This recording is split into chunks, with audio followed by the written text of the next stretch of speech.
Welcome back to another session of Better Podcasting Chats with me, SP.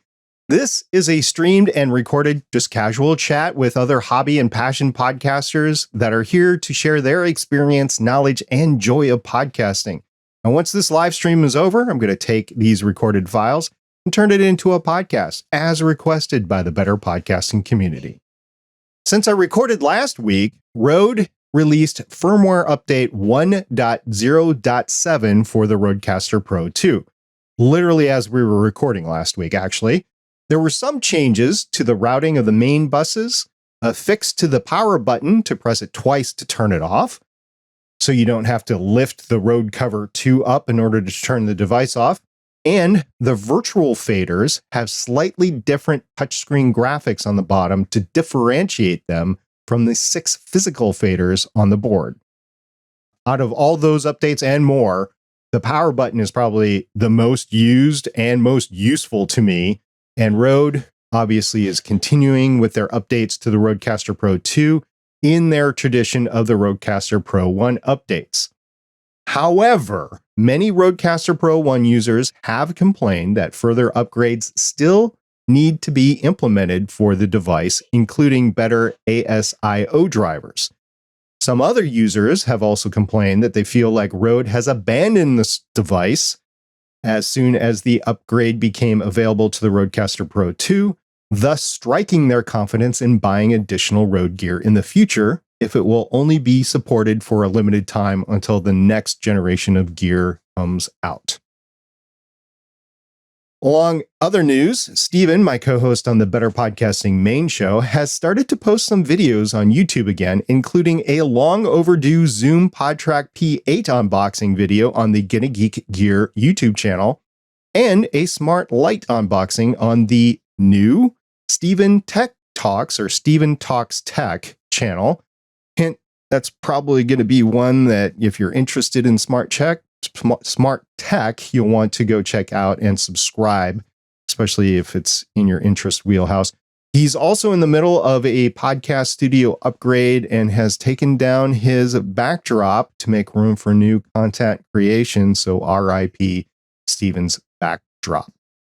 And talking about content creation, I'm interested in creating some content by chatting with you in the future on this show. So if you want to schedule a time to chat with me about your podcasting experience and your podcast in particular, please send me an email, stargatepioneer@guineageek.com, or a DM on Twitter or over on Discord, and we're going to arrange a time to get together and have a chat. As of this recording, I'm looking at the late September timeframe for the first opening, just to give you an idea of how far out I'm scheduling if you are interested.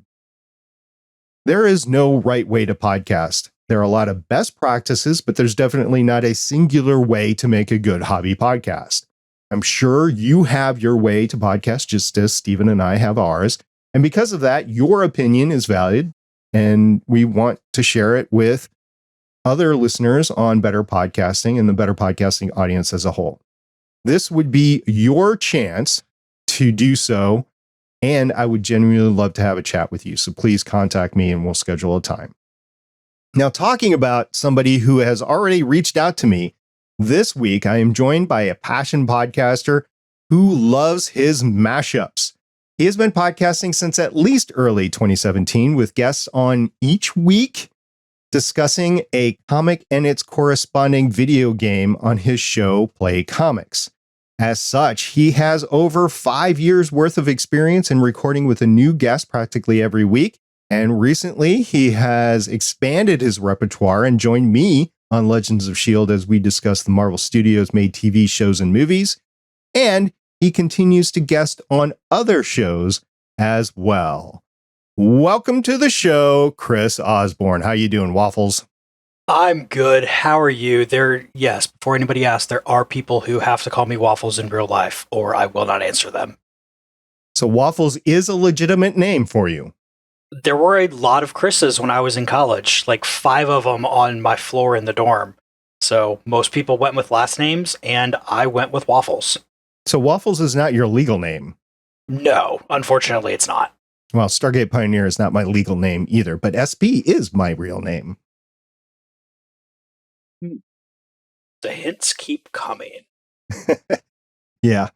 So let's talk about PlayComics here. You started it. I went back into the Wayback Machine. I saw January of 2017. What inspired you to start PlayComics? Well, my wife and I were sitting around playing Marvel vs. Capcom 2, as one does when your wife is super cool like that. And we were just talking about what had happened in the comics when this character faced off with that character, and what would happen, what we thought would happen if some people had actually met up and fought, and in the nicest way possible. But I know the words aren't going to sound like she meant it this way. She said, maybe you should make a podcast and talk to other people who care about this, which was definitely meant as people in addition to her, not instead of her. But, and that's what it is. And that she also doesn't listen to my show because she ends up carrying most of it when I tell her all the cool stuff after I'm recording. What? You mean she doesn't listen to Legends of S.H.I.E.L.D.? Well, she might listen to that one. I haven't asked her, but she definitely doesn't listen to PlayComics. Oh, okay. Oh, good. It's because I'm on Legends of S.H.I.E.L.D. and I care if she listens to me. Well, eventually she's going to not listen to you on my show, but that's a whole different thing. Yeah, that is. I have to return the favor here in some way. So you remember the actual verbiage of that conversation? There is really no excuse I could have for forgetting that those were the words that she used. Okay. Well, when you're married, there's stuff that you remember forever and ever and ever. Matter of fact, my parents jokingly, and maybe I'll tell the story on the show in some time in the future, but my parents' first argument, we've known this because it comes up a lot, what their first argument was, because it's a common occurrence. But I'm not going to go through that right now. All right. So PlayComics, you were inspired because your wife wanted you to share your joy with others and maybe create some sort of community so that other people can share that joy with you. How did you arrive at the name? I didn't really think about the name too much. I kind of was sitting on it as, okay, here's my first thing. I spent a while thinking over other names, and either I thought the name was too much of a niche joke and nobody would get what was going on, or I would look up other podcasts and that podcast already existed. And I don't even remember what any of the other names were because I just kept coming back to PlayComics, and I think it just describes everything so beautifully and simply. And there's no question about what you're really getting here. You're playing comics. It's a good name. I like it. I mean, I would have to go back and talk to Steven about it. I don't think we've explained this on any show yet, but we did have a long time talking about the name for Better Podcasting. And there were some, I'm not going to let that cat out of the bag yet. That's a conversation Steven and I are going to have with the audience together. But there were some funny names there. So you decide to have this podcast. I don't know when you named it, but was it your first show? It was the first show that was mine, but it was not the first one that I was on. I'd done a couple guest spots on a Falcons podcast that was run by a few people in the Falcons subreddit. But other than those there, this is my first thing. And they never asked you on to be a permanent host? They kind of died when that season died and the Falcons season went down in flames, and yeah. Okay. So you'd done a couple of guest appearances, you kind of got the bug, and you're like, hey, I can do this myself. Pretty much. Like, I had done radio in college. Growing up, I had the little Tykes or Play School or whatever it was tape recorder deck, and I had kind of made fake being a radio announcer mixes before. So it's something that I had had some experience with, but I hadn't really had any experience doing it in a releasing to other people kind of way until I did this. My parents should have known that I was going to be some sort of a podcaster or announcer or something like that, because they've recently shared with me stories when I was younger, and I would try to imitate Howard Cosell. Yeah, I can see that for you perfectly. This is Howard Cosell. That's about all I got right now. Anyway, apparently I used to do that a lot. So like, yeah, maybe, but there was no like microphone to get, I guess maybe like a Fisher-Price recording thing back then, but no, that wasn't going to work. You decide to podcast, you had guested before, but now you're running your own podcast. How'd you learn how to do it? The first episode that I did, you're going to love/hate me for this. I got my Blue Yeti and I just recorded into Audacity. And for this first episode, I did it by myself. I looked at all of the Atari 2600 games in one shot because I knew that would not be much to talk about with any of them. And then I sat there for what I think is way too long trying to get it edited because Audacity just does not make that much sense for me for editing. Since I went back and looked at your first episode, it's clocking in at about 15 minutes. Did you record for about that length of time, or was it a lot longer and you edited it down? That is basically a one take. That being said, I probably spent close to an hour and a half to 2 hours recording it because for some reason I was thinking I had to get it all done in one take. One take wonder. A lot of people like to do that for a lot of reasons.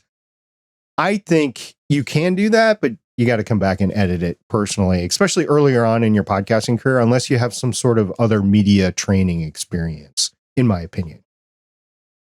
All right. So let's talk about your set, because you definitely have a set, and it's largely in the form of a green screen. So explain how you went about creating this set.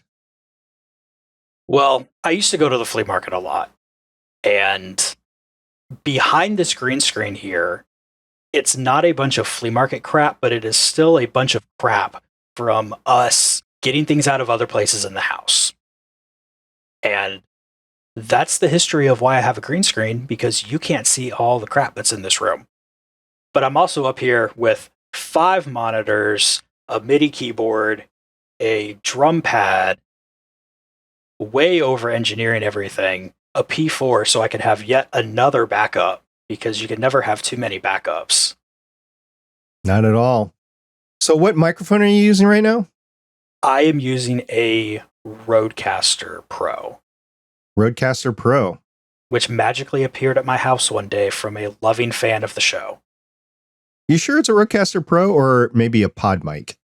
It is a pod mic because I can't remember things. That's all right. So what were you using before, the Yeti, or had you moved up from something from the Yeti?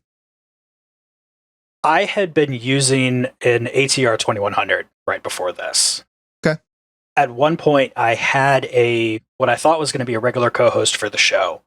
And he told a local gaming store that we would go and do some entertainment-y type stuff there, just like running trivia kind of thing. And I knew that the Yeti would be horrible for that. So I hurried up and got an ATR 2100 sent over. Okay. That's a great microphone to use. I'm trying to remember if Lauren, because there's a famous clip of her on I don't know if it's on the Gonna Geek channel or the Gonna Geek Gear channel. I think it's on the Gonna Geek channel. So Lauren Sithwich is our co-host over on Legends of S.H.I.E.L.D. She went out back before COVID and everything. She went to cons and conventions and she did on-the-spot interviews. There is a famous clip, I don't know if you've seen it, Chris, of her running around in a beta moon car, maybe a Mars car, that was just going around, because she lived in Houston at the time, and NASA's right there, so they was doing a bunch of space stuff right there. So she's whipping around the convention store in this car, holding on her microphone. It might have been an AT 2005, which is very similar to the ATR 2100. And it sounds great. She's whipping around. She got the recording into a Zoom H5, and it works great. So I have nothing against the ATR 2100. We've recommended it for years on the Better Podcasting main show. Nowadays, due to price and availability, we usually do the Samsung Q2U for new podcasters. We say that's a good starting point. If you have some money, the new Shure SM7X is also a good starting point, because I think that's the one with both USB and XLR on it, and the SM7 only has XLR, if I remember correctly. There's two different versions of it. But yeah, the ATR 2100 is great. So what other improvements have you made? I know you started in 2017, so there's at least 5 years, and I don't know when you did the guest appearances. So what other improvements have you made in your podcasting over 5 years? At one point, I realized I had to upgrade my entire computer because I was going to be a guest on this little show you guys might have heard of called Legends of S.H.I.E.L.D., but my old, definitely not made for any kind of streaming content, off-the-shelf computer from Best Buy was running at a 100% CPU, couldn't handle the video. And the host looked at me and said, yeah, we really want to have you on, but this video sucks and we just can't make it work. And so I got off the call and I shed a few tears and I said, all right, I'm going to get myself a new computer because I'm going to get on this show. And if I'm having this problem with them, I'm probably having the problem with other people as well. So I had my wife's brother build me a computer and very recently upgraded the graphics card and the cooler on that. Originally, when we built it, we had a 1660 Super in there, and now it is, I forget exactly which one, but some flavor of a 3070. I think it's just you told me about it off the show. As we're co-hosts on another show, I know a lot about Chris's setup. I think it's just a stock 3070 card, which is a phenomenal card in the grand scheme of things. I probably need to have a live chat sometime or a chat with SP sometime about PC parts. Graphics cards are undergoing a revision later this year, but for a while there was a sweet spot in cost versus performance. Well, for a while you couldn't find a graphics card, but the 3070 line from the stock 3070 up to the 3070 Ti is like the sweet spot in the performance of all the graphics card versus cost right now. It's going to change when the 400 series or 4000 series comes out, and AMD is releasing a new series. Intel's releasing a new series, and I believe Microsoft is coming out with a new series. I'd have to go back and check that to make sure, but you have a 3070, and I think it's been working a lot better than the 1660 did. So if you, as advice to other hobby podcasters, if you're going to do video, you're going to have a computer, whether that's a MacBook Air Pro with an M1 or M2 chip in it, or basically a gaming computer, because you're not only going to be recording the audio, but you're also going to be recording video or sending it somewhere. And it's just a lot for a computer to handle, in my opinion. All right. So you did that, and my huge apologies for that time. And I remember wanting you to have you on the show that day. I really did. And it just wasn't going to work no matter what we did. I think we tried to say, yeah, we can do an audio only connection with you, but you said no to that. So we did try to have you on. I wanted the people to see my face. And your green screen. Yeah, we dropped the quality of the video as low as you were willing to go, like everything. We really tried. But what can you do? Yeah. So thinking back to yourself when you first started podcasting, what advice would you give yourself that would have made things easier?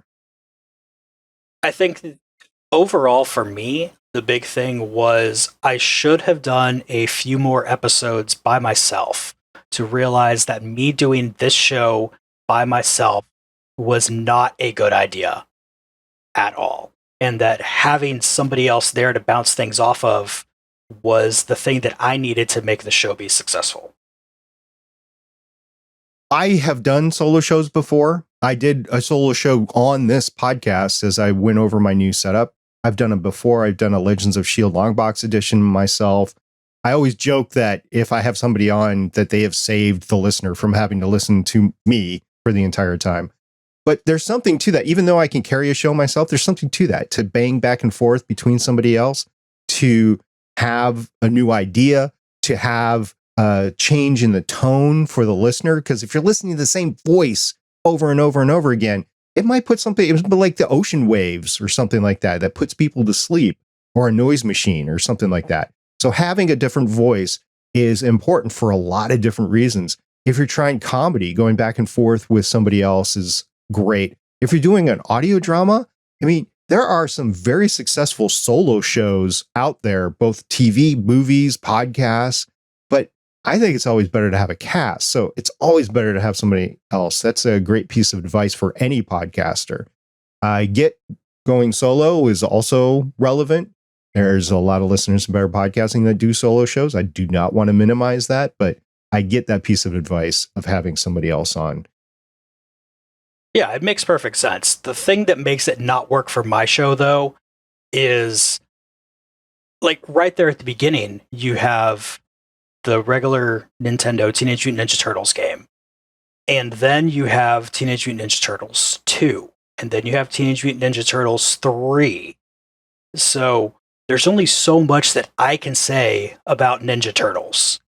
And even though I've had people, like for example, I've had people on for a few different Spawn games, and they always want to come in and talk about the origins of Image Comics and how that all happened. But hearing it from the multiple people has brought in a different perspective and a different take on it, everything. So it's not like they're hearing me tell the story for the fourth or fifth time. I've done a lot of research on guests that I want to have on different shows, and some of them have done multiple interviews, and I listen to all their interviews, and a lot of times it's the same thing over and over again, but it's the subtle differences in there that I get a lot out of, and I want to bring those subtle differences in when I have the guest on my show. So I try to do that research. I can't do it all the time, but it does happen. By the way, we have Heather on the line here. She's not on the line, she's in the chat room. And she brings up a point that I have neglected to mention, so I'm going to go ahead and mention it now. Heather says, I love that Chris and PlayComics joined Gonna Geek. So just full disclaimer, Chris, you are on Gonna Geek both with Legends of S.H.I.E.L.D. and PlayComics. So that's just a disclaimer I want to say there. And Heather from Sunshine and Power Cuts, thank you very much for joining us tonight. So Chris, you would have told yourself to have somebody on from the beginning. Is there anything else that you would have told yourself from the beginning? I think the other big thing would be don't let being perfect keep it from getting out. Or if you want to look at it a different way, recognizing when good enough is good enough.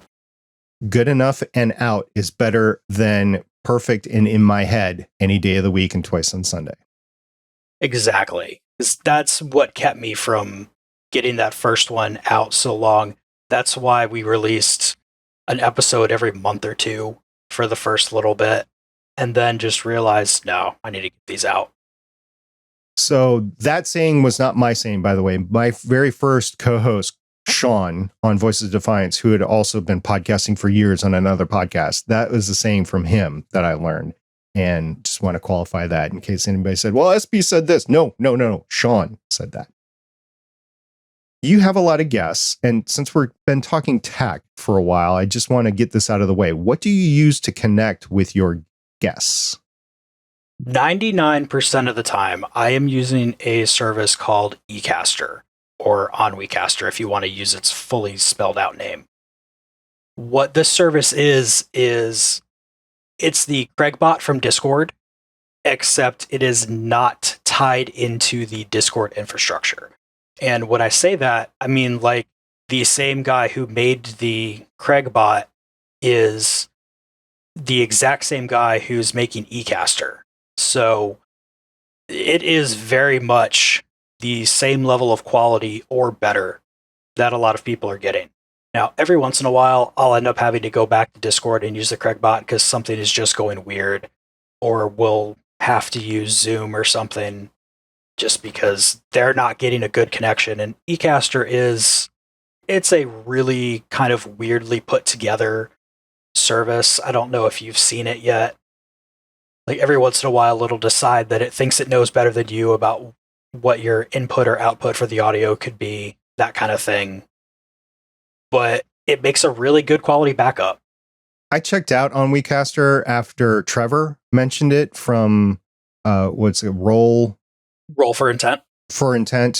he came on here a few episodes ago and he mentioned it and I checked it out. I had seen it before, but when he was talking, I literally thought he was pronouncing it on Casting. So it was like ONWE. I thought that's what he was saying. I didn't connect that it was on Caster of ENNUI, I believe. On Caster. I think that's how you spell it. Or maybe it's IU. Anyway, the URL, I believe, is ecaster.com or ecaster.something. Ecaster.com, but without the final E. Okay. So it's STR. And so I did check that out and I had seen it before. I am familiar with it, but I haven't used it. I have used it as a guest on other shows, but I have not used it myself. I haven't run it. So I'm just glad it worked when I did use it. And it seems to work with a lot of people. So as you said, the same developer in there as in Discord. So yeah, cool. Small disclaimer in case he's listening. He is not currently running the Craigbot. Somebody else has taken that over, but it is still his creation. So I still tell the story that way. Okay. So who do you use as a podcast media host, or how, I should say it this way, how do you host your podcast media files? I use Pinecast because for a while I have had a second show.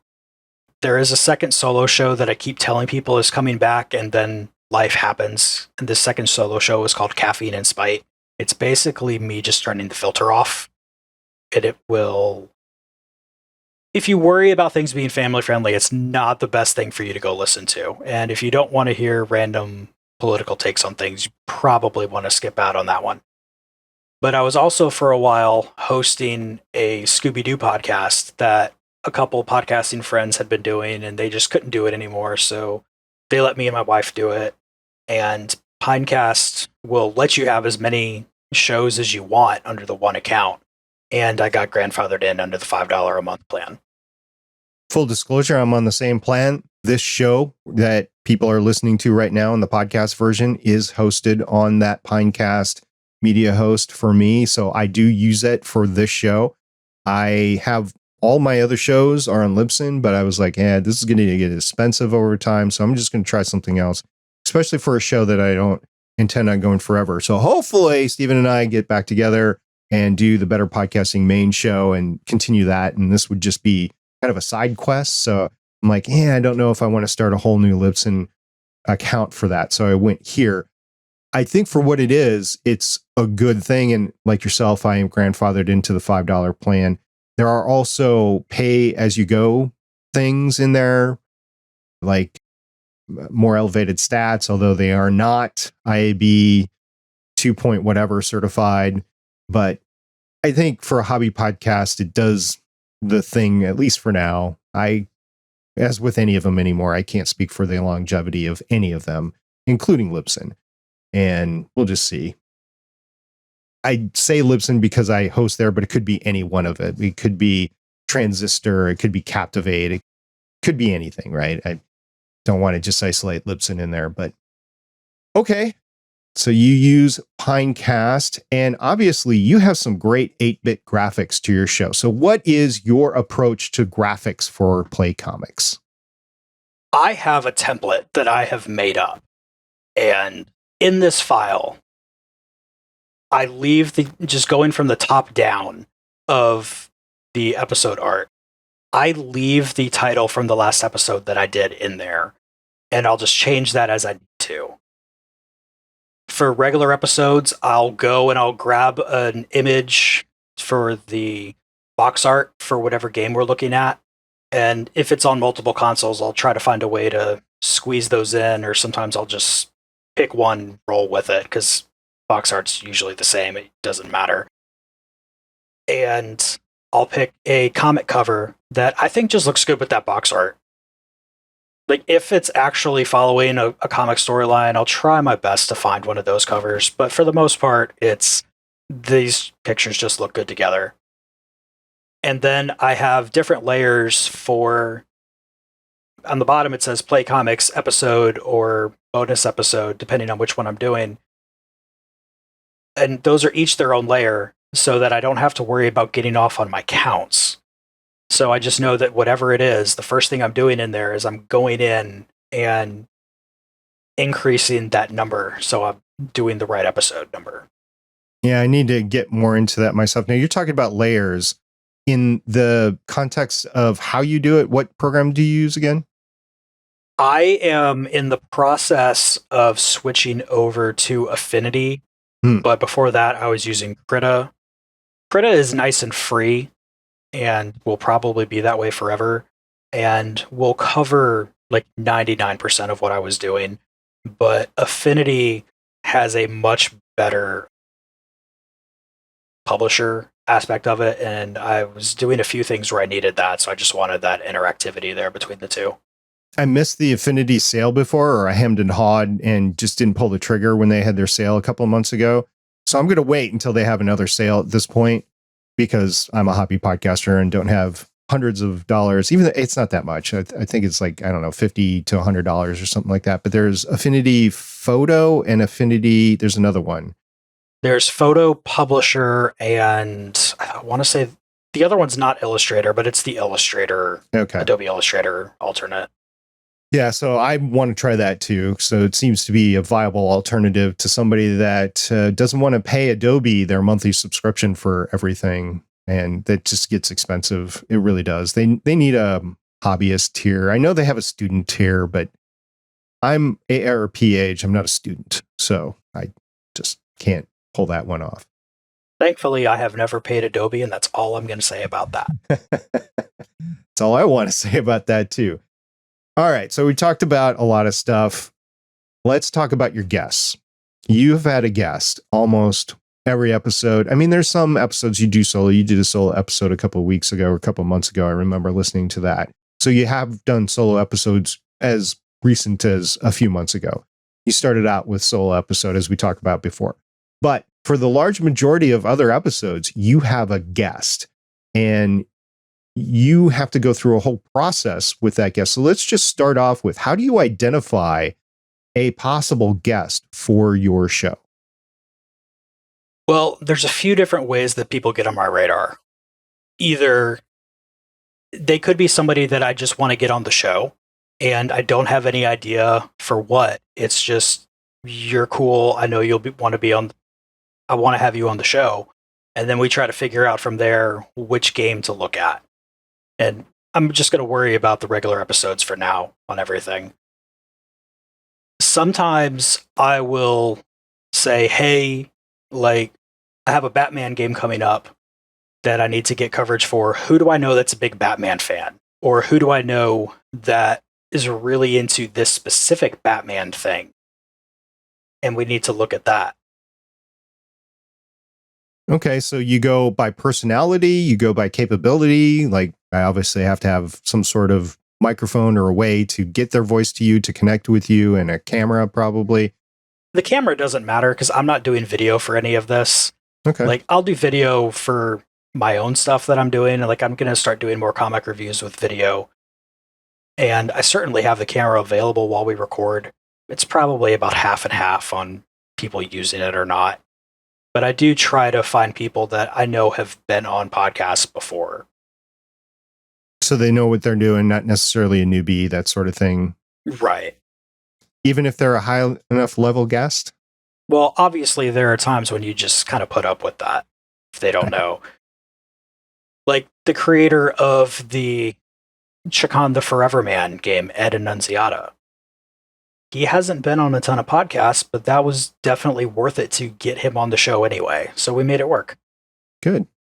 You mentioned doing video stuff on your own. Recently, you've released a video on Legacy Comics issue zeros. You've done that. So you continue to release video content, as you said you do.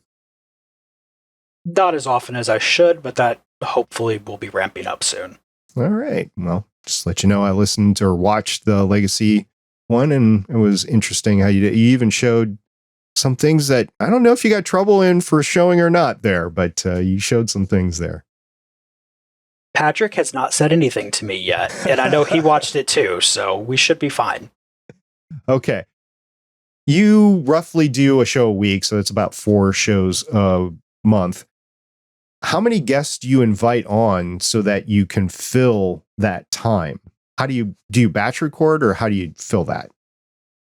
I will go on streaks where I'm recording a lot, and then I'll try to get the backlog down. I'm in the process of switching over my organization right now as well, which is going to be really good when I get it done. But right now, I have 6 episodes recorded that are just sitting here waiting for me to edit and get out. Do you ever worry about the timeliness of those recordings? Sometimes, like if you go back and listen to the Cullen Bunn episode that I did with just talking to him about his stuff, that was sitting there for probably 6 to 8 months. Oof. Yeah.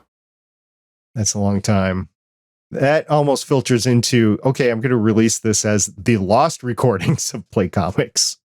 And I mean, honestly, that's the worst part for me, because I ended up getting a lot of people wanting to come on and talk about comics that they're making or games that they're making, but it mostly ends up being comics.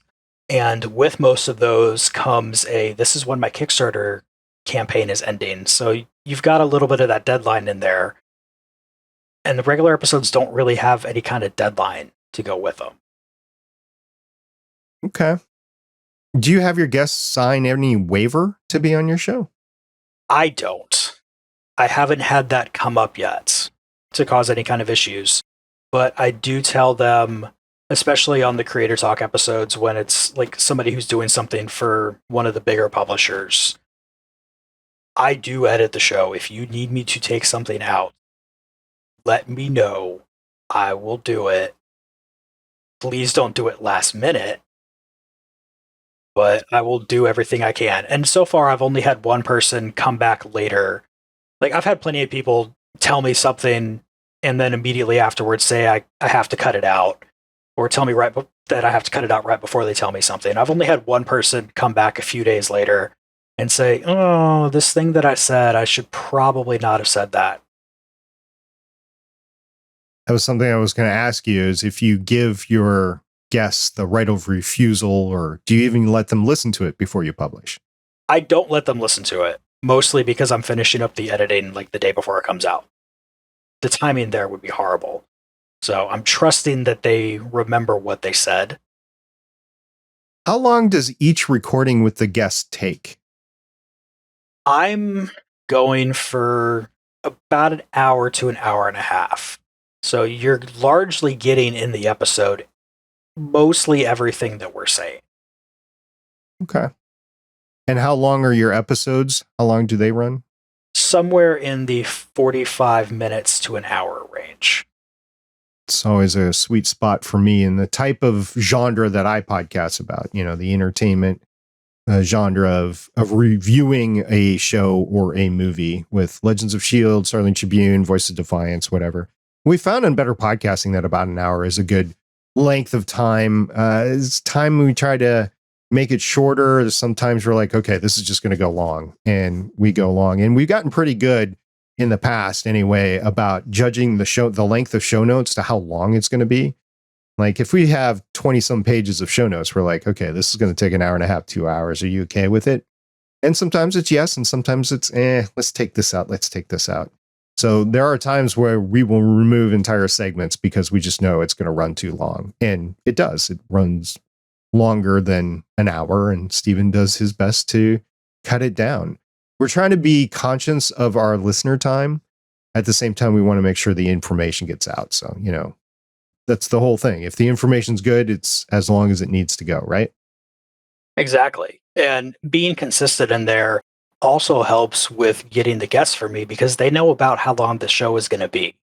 And so they're not coming in here expecting a 3-hour interview, tell me everything that you've ever done kind of thing. They know it's hour-ish and done, which is really good for the Creator Talk episodes. Okay, so you're a consultant for other genre podcasters, other hobby podcasters, and you specialize in how can you do a guest-driven podcast? And they come to you saying, okay, Chris, what do I need to do this? So what haven't we talked about that you would recommend to everybody else? Well, the first thing I would say is you're not going to get anybody on your show if you don't ask them to get them on your show. Obviously, there are people where you're shooting way too high, and that can happen for any episode of any show. But if you don't ask, they're not coming on. I have had Andrew Reiner, who is editor-in-chief and Game Informer, on just because I asked him to be on the show. David Pepos, he's written a bunch of really good independent comics, and now he's writing Savage Avengers, which I know you're enjoying. But yeah, I know he's good at what he does. And I just said, hey, your thing looks really cool. You should come on the show and we'll talk about it. And honestly, a lot of it with me and my show is I'm asking people who aren't doing a show like mine. Now, I'm kind of cheating a little bit because there are not a lot of shows like mine. I'm not focusing on if the game is good or not. I'm focusing on how well it represents the comic. But I'm asking people who do animal podcasts or people who do alien podcasts, like, you have your thing that you talk about all the time. And even if I'm asking you to come on and talk about The Tick because it's an animal, or Men in Black because it's alien related, I'm still giving you a chance to be different from your usual podcasting self. Yeah, believe it or not, I did an episode on The Rescuers. Like the Disney movie? Yeah, actually, Rescuers Down Under, not The Rescuers, but yes, Rescuers the one Down I know Under. even better. Yeah. So I did an episode on that, and I referenced The Rescuers because I watched both of them in order to get it in. And believe it or why not, wouldn't you? I watched them on VHS to get ready for the show. Nice. So yeah, first of all, I have them on VHS because when my kids were little, I was like, okay, I'm going to buy these. And I have the black label for The Rescuers Down Under, which is, if you're into collecting, the black label is the VHS to have. They're not worth all that much unless they're unopened. But of course, mine are used and unopened and opened.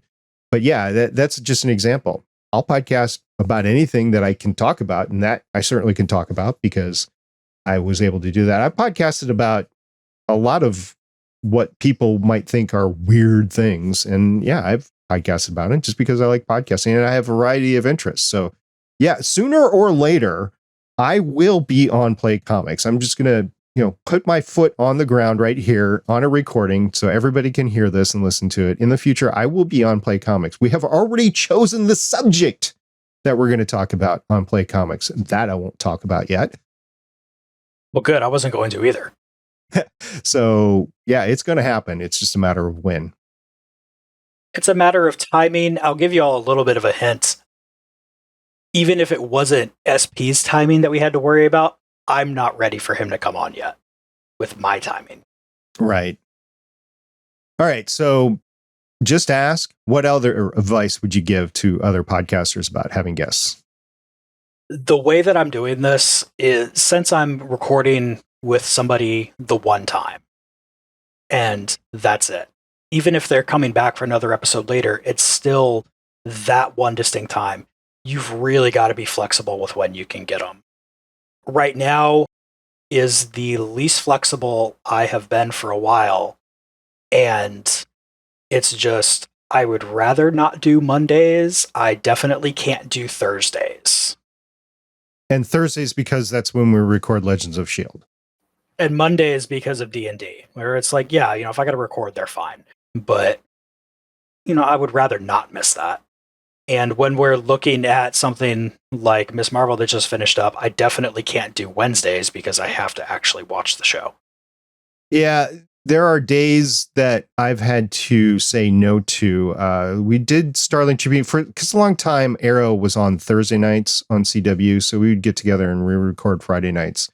None of us enjoyed that. Matter of fact, we basically said, look, we're going to take a hit because we're not going to be able to release the episode possibly until after the next one goes out. But we cannot record Friday nights. And nobody wanted to record Saturday either because they had stuff to do. So the earliest sometimes we could record would have been Sunday night, which we were okay with. Nobody really wanted to do that. But if the episode is out Thursday. Like if Disney Plus started releasing stuff on Thursday night, we'd have to have a talk about Legends of S.H.I.E.L.D. because I don't want to do Friday. Friday nights, it's kind of out for me because that's just not a time that I want to sit down and podcast because I have a life outside of podcasting, believe it or not. And so do a lot of my co-hosts. Like I've never asked you about Friday nights, but I can imagine you might be doing something else. And I know you have weekend hobbies too. So you just have to be cognizant of that, I guess, is what I'm trying to get around and saying, yes, I have no-go nights too. Everybody does. Yeah. The only thing is when you're working with a guest that you're not always working with, you've got to be able to fit them in if you want them. If you're getting these people in London or Australia or, New Zealand, if you're really, really lucky and can finally convince her to come on the show, then you just know that one of you is probably going to be going at an awkward time. So you try to find something that works. Joss Liston, who's also on the Gonna Geek Network, but this was before he was on the Gonna Geek Network, he has a podcast called On the Bubble, and he took pains to interview me, and it was the weirdest times. Like, okay, you can interview me at like 8 at night. And he said, okay, well, it's like 4:30 my time. I'm like, oh my God, no, let's do other times. You go, no, I want to go on your time, not on my time. So for that, I will say thank you very much to Josh. Josh, in case you're listening to this, yes, I do remember that. Thank you very much. But yeah, it's international getting together. It's tough. And Steph also, with the geo expats. Oh God, even keeping up with where she is ridiculous. Yeah. So what time zone are you in and stuff? I mean, she asked me to record on an episode. I think we asked her to guest or send in some stuff for better podcasting at some point in time. That's just horrendous dealing with that. And yes, I agree. But on the same time, it's like, yeah, I really want this person on the show. So yeah, we're going to do that. All right. Anything else? I also have my expectations laid out pretty obviously on the website. My website is a large collection of things that I need to find the information for real quick and ways for people to find the information to get on the show real quick. And spoiler alert, I'm looking at the website as we do this. I tag all the episodes with characters and who's been on the show and like the comic publishers and stuff, and everybody who's noticed that has said, oh, that's so cool, I can go find what I'm looking for. Yeah, it's definitely so I can come in here and say, oh, this person who was on the show, yeah, let me real quick see what episodes they were on and find them in the tag cloud. But over on my page I have a page telling people what you can do to get on the show. And it is laying out really, really well.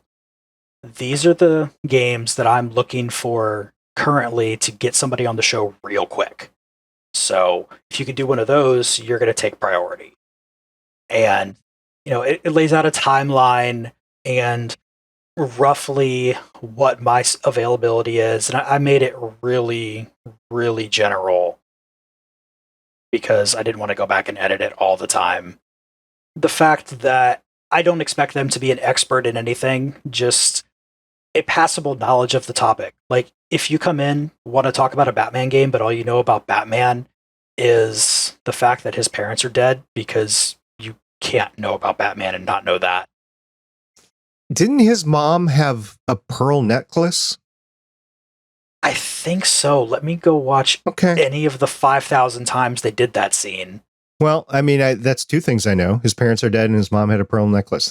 See, you can come on the show for that. If you've got somebody like that, like, I want to know if you know a ton. Yes, like, I will let you like take lead on the beginning part. If you don't know a ton, then I'll take lead on the beginning part. It's really just a matter of how much do you want to just sit there. One of my favorite episodes and one of the best episodes that I have performance-wise is Luke Hare from Too Many Podcasts for Me to Name right now, which is not the name of it. He just literally does like 5 billion different podcasts. I had him on for a Dragon Ball Z episode. And I said, hey, Luke, what's up with Dragon Ball Z? And turned my microphone off for half an hour. Save some power. I mean, yeah, save the environment, right?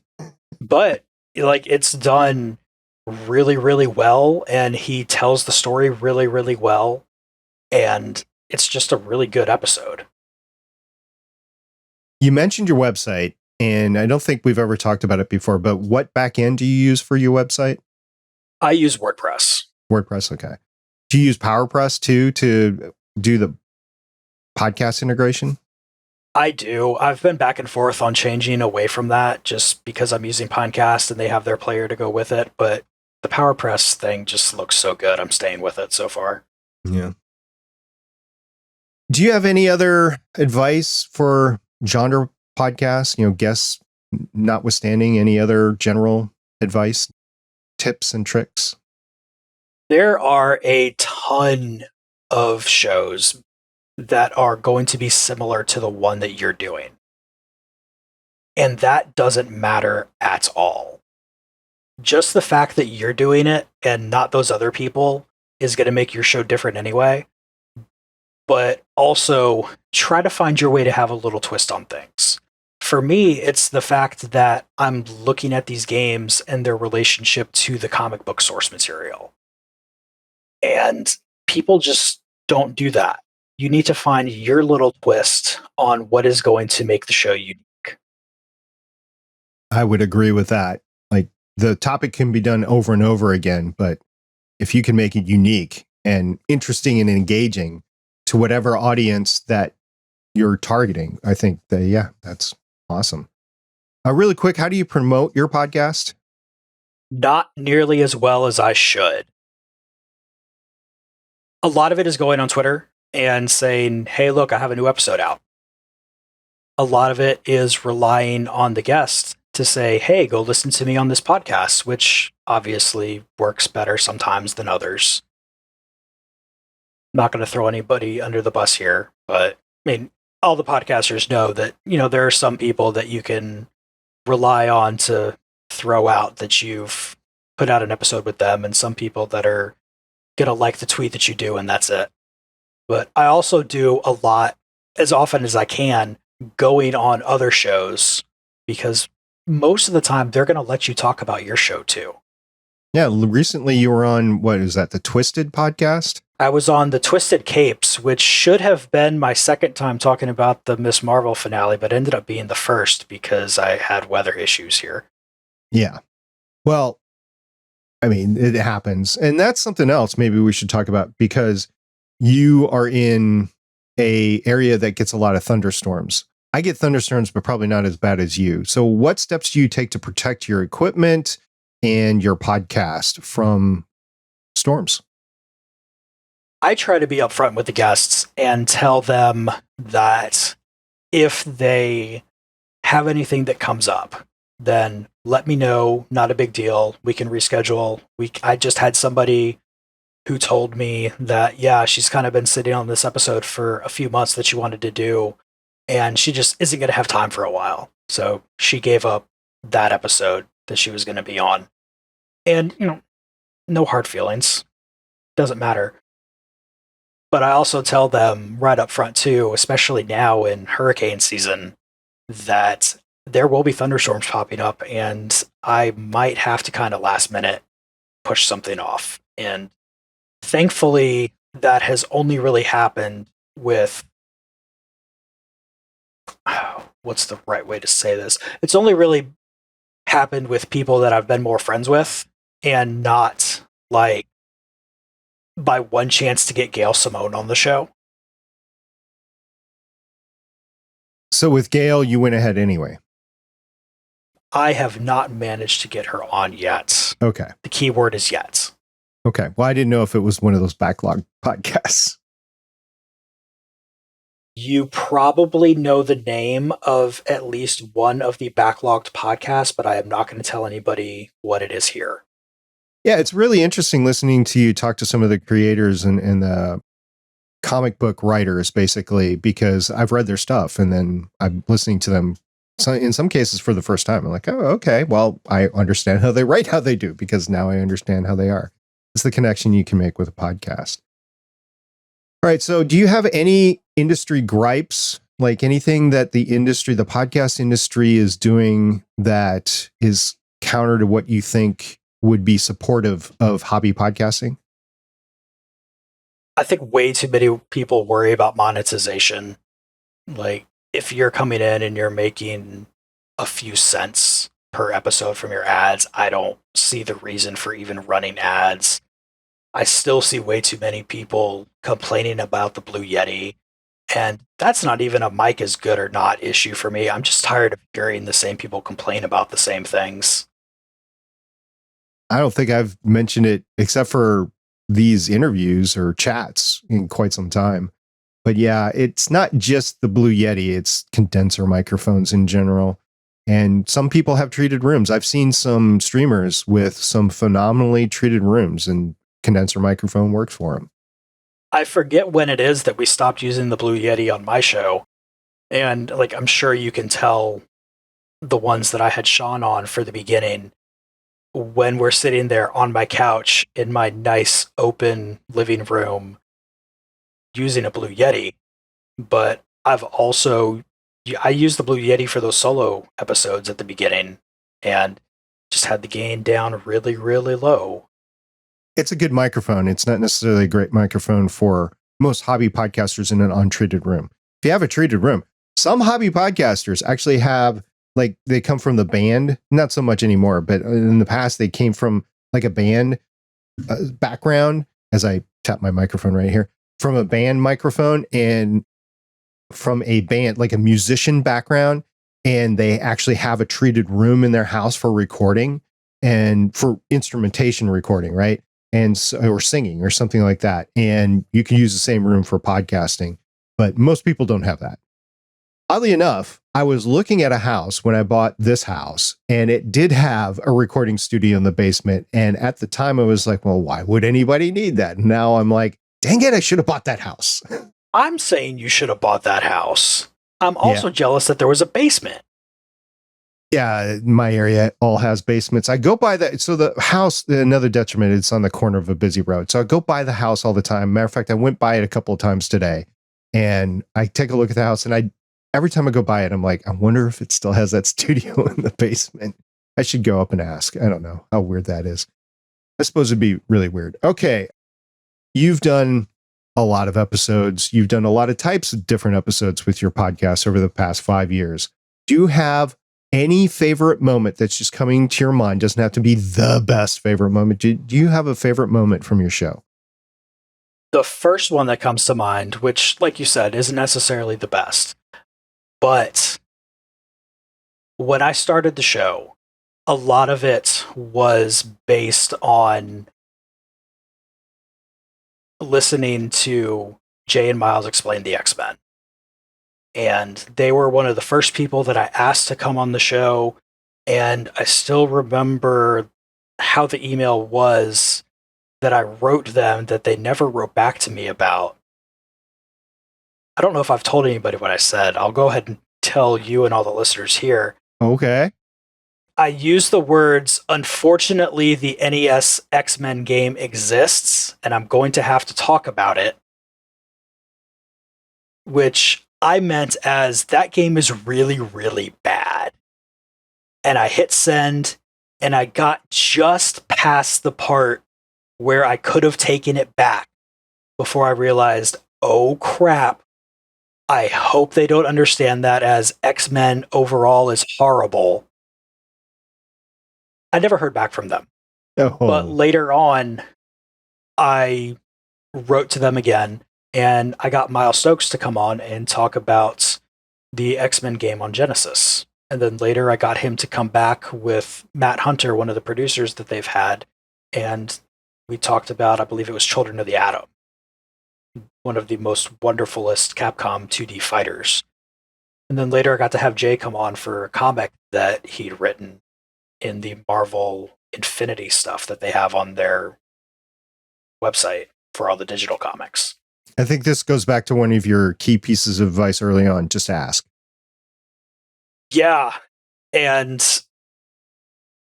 you have to find that line where you don't want the fact that they don't answer to be an instant no, but you also don't want to be a pain in the butt. at some point, stop asking them. But even then, non-answers are weird. And me being, I'm sure this is going to come as a shock to everybody, I'm a straight white guy with a podcast. I know. I'm shocked. So I don't have to worry really about people bugging me for a bunch of random stuff about who I am or anything. And I just kind of get left alone while everything is catered for me. But like, I've asked people on the Doc from Capes on the Couch, I just sent him the third email of, hey, look, here's some things you should come on the show for. I'm going to sick Anthony on you if you don't answer this time. And I mean, this is probably going to be the last one because I feel like 3 is probably the line for most people of, yeah, I'm not going to be annoying anymore. I don't want to bother you. I don't want to do that. But I also want to make sure that it doesn't slip through the cracks because some of these people are big people and they just legitimately miss an email. Recently, I was communicating with an individual who hopefully I'll have on the show in a few weeks. And I did ask, like, I want people to ask me to be on the show, but I did ask this individual to be on the show and didn't respond.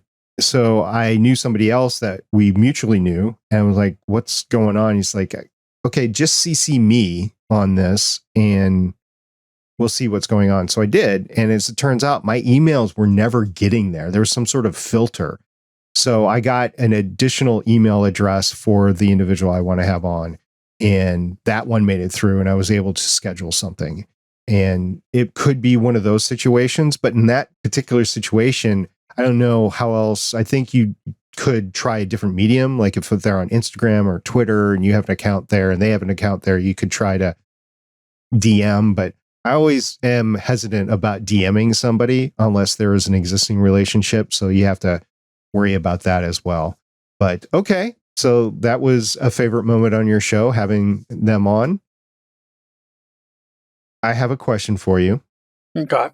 What is your favorite Better Podcasting chat with SP so far? Besides mine, because I got to do podcasting and I don't have to edit it, I would have to say either Roll for Intent or Aurelia Pod. A Damien with Aurelia Pod? Because I want to try to slip in that sound effects kind of thing. Maybe not in PlayComics, but for some other ideas that I have. So getting the beginning of kind of getting to pick their brain for that was really good for me. Yeah. So you're talking post-production. I have the Rodecaster Pro 2 and it does have a soundboard on it. So there is live sounds. I don't do live sounds. I don't do any music or anything like that. No bumps on this. Might eventually have to play a clip of something else, but there is that sort of sound design as well. But you're not talking about that. You're talking about actual sound design in your show. Yeah. Like I've tried to match up the backing music with the tone of the show a little bit somehow, even if it's just something that I'm going to notice, like the name of the thing that nobody will ever know because it's just whatever somebody made in the pack of that I got at one point. I have another question for you. What is your favorite Muppet? My favorite Muppet changes up a lot. Right now, I am really feeling a combination between very distinctly Muppet Show Kermit, because at work, I am trying to teach a bunch of people who need to have their hands held a lot because they're so new, how to get through the job, but also Muppet Babies version of Animal. Can you do a Kermit flail? I cannot do a good Kermit, unfortunately. You can't even do the flail with your arms? Okay, That's as good as you're going to get. All right. Is there anything else that you wanted to say since you knew where you were coming on and you haven't said it yet? think the main thing is if you want to come on this show, oh yeah, that's the other half of things. Go, and if people have guests on their show, they're obviously ready for you to be a guest somehow. So go ahead and say, send them a message and, hey, I'd like to be a guest on your show. Even if they don't have a big old thing on their website begging you to come on their show like I do. You'd be amazed at the amount of spam that we get on Better Podcasting for different people to come on. And I won't name names, but we just got an email today from a guy who does, or from a guy's publisher or promoter or whatever that does area design, creative area design. And I'm like, how is this going to help the average hobby podcast? And I was thinking about it. I'm like, actually it might be a fit, but it was the way it was asked was not, hey, I think this would be great for your average passion podcaster, independent podcaster, hobby podcast or whatever. It was just like, hey, I'm a great fit for your show. I do this. So it was like a form letter. It was a well-crafted form letter, but it was a form letter. I'm like, eh. But if I know the individual and I'm the one sending the email, not a publisher, but I'm the one sending the email, I think that says a lot more, especially in our genre, in our niche in podcasting versus a promoter coming in. But that's just me. Plus, with us, we get to have a lot more fun with things. Like, I've literally sent emails to people that started off with, hey, this thing that you did in the comic was a whole lot of fun. You should come talk about stuff on my show. Yeah, it's all about fun because this is passion for us. This is supposed to be fun. This is not work because that's something else we do. And even if you're talking to somebody about their work is writing comics, which they have to be having some fun with, or they wouldn't still be doing it. Right. Anything else? That's all I can think of right now. And just like with every other guest, I will inevitably think of other things that I should have asked later. But that's what second appearances are for. I was just going to say that. We can always have you on the show later. You can, just hit me up whenever you got a subject and we'll throw you in the mix as long as we're doing this and not the main Better Podcasting show. So, Chris, I want to say thank you very much for reaching out to me. I know it was very difficult, but reaching out to me nonetheless. So you reached out to me and you were on the show and you shared your knowledge, especially on the guesting experience. Really appreciate that. Thank you. Well, thank you for letting me come on here. I mean, I love helping people get started with a podcast. I'm kind of an enabler in that field, which I'm sure you don't know anything about at all. I've helped some people that are just, so we don't talk about it on the Better Podcasting show, but a lot of people have reached out to us for their takes on podcasting for us to help them and stuff. And we have helped them and it's a good feeling. It really is. And knowing that they're doing that partly because you help them out and you got to be the nice person in podcasting that they talk to first and not some of the jerks that are out there, because there are jerks in every hobby. You can't get away from it.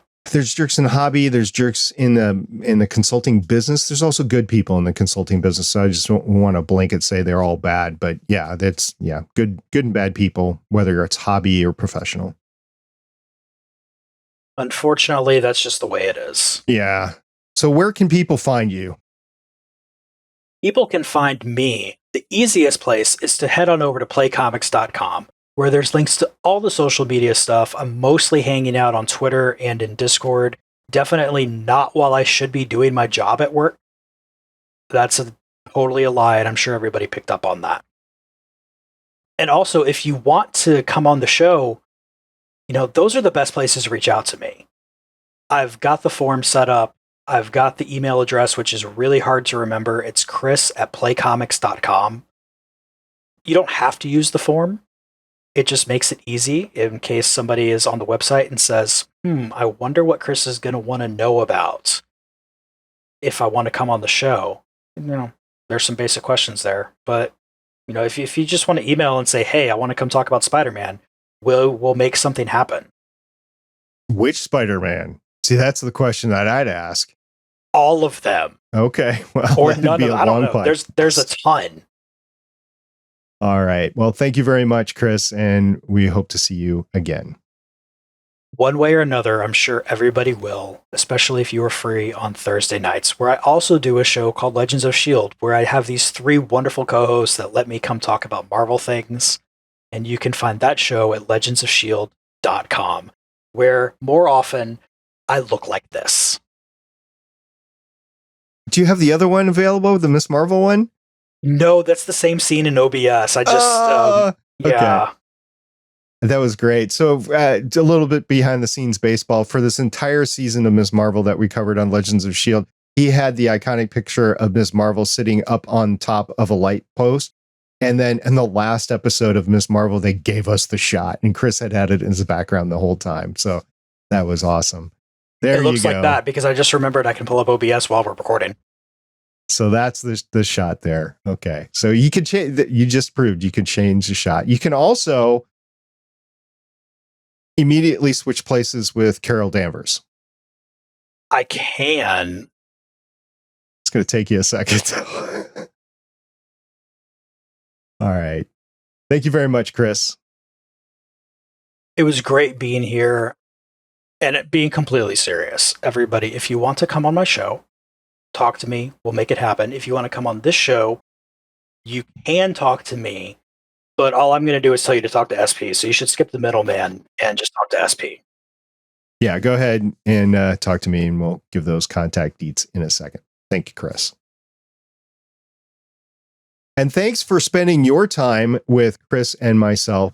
If you like content like this, please subscribe to the YouTube channel and like this video, or give the podcast a follow on whatever app you happen to be listening to it on. And Stephen and I would greatly appreciate it.